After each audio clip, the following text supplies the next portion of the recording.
And today marks 8 years since the Supreme Court decided same-sex couples have the right to legal marriage in the United States.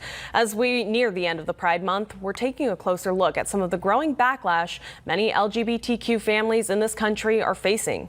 Scripps News correspondent Chris Conte shows us how many same-sex couples are helping their kids navigate some of the political rhetoric targeting the gay community. As LGBTQ issues are once again thrust back into the national political spotlight, same-sex couples across this country with children are having to navigate some new and intense rhetoric. A changing of the seasons brings with it a new opportunity for growth, both outside the home of Sean Weber and his partner Danielle Higgins and inside of it. We're also from two different backgrounds, so he grew up on a dairy farm. These two have been together for the better part of 17 years. They call rural Maine home.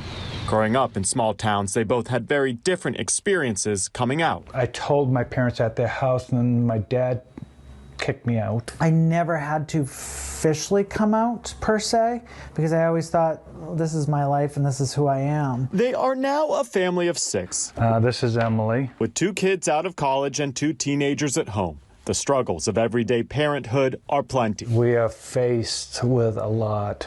We really are faced with a lot, especially with the pandemic. But as members of the LGBTQ community, Sean and Daniel also have to navigate the complexities of being gay while raising kids at a time when nationwide there are numerous anti-LGBTQ pieces of legislation making the rounds. So they do their best to help their kids understand things. Well, that's one of the things that we've always told our kids. Be who you are. Doesn't matter who. Just be yourself. That's all.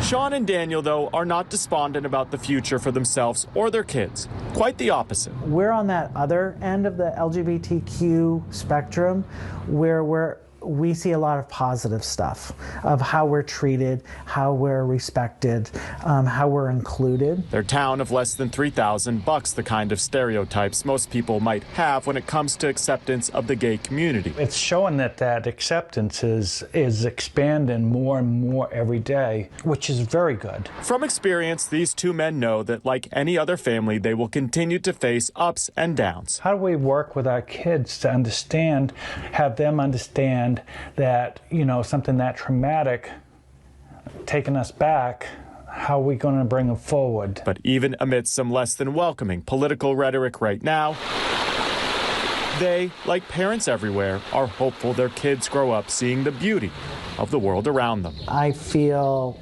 relief in a way that they're coming up through and they're going to be putting a lot of that stuff to rest for us. In Orrington, Maine, I'm Chris Conte.